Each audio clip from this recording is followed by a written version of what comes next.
प्रीती आहे, 93च्या मुंबई साखळी बॉम्बस्फोट प्रकरणात विशेष टाडा न्यायालयानं मोठा निकाल दिलाय।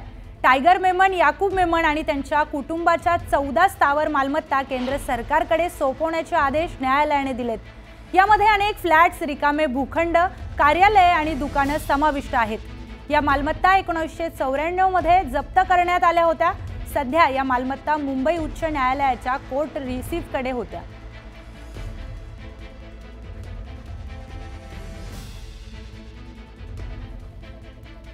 प्रीती, या प्रकरणात काय अधिकची माहिती आहे? 93 बॉम्ब ब्लास्टचे जे मुख्य आरोपी आहेत टायगर मेमन, याकूब मेमन, त्यांच्या परिवारांची 14 प्रॉपर्टी जे आहे ते मुंबई आणि मुंबईच्या बाहेर आहे। ते सगळं प्रॉपर्टीला 93 ब्लास्ट नंतर जे आहे ते प्रॉपर्टी अटॅच केली होती। आता जे आहे हे सगळं प्रॉपर्टी जे आहे ते बॉम्बे हायकोर्टचे जे कोर्ट रिसिव्हर आहे त्यांच्याकडे आहे।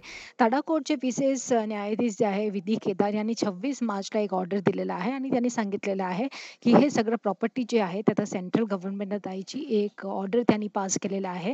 आणि त्यांनी हे पण सांगितले आहे की हे सगळं प्रॉपर्टी जे आहे हे सगळं प्रॉपर्टी जे आहे केंद्र सरकारला द्यावं असं त्यांनी एक ऑर्डर पास केलेलं आहे। जी प्रॉपर्टी आहे त्यामध्ये याकूब मेमनच्या जे फ्लॅट आहे ते सांताक्रूज मध्ये आहे, अल्मेडा पार्क बँड्रा वेस्टला आहे, कुर्लामध्ये त्यांचे 2 फ्लॅट आहे, मोहम्मद अली रोडला एक ऑफिस आहे आणि डोंगरीमध्ये पण एक दुकान आहे।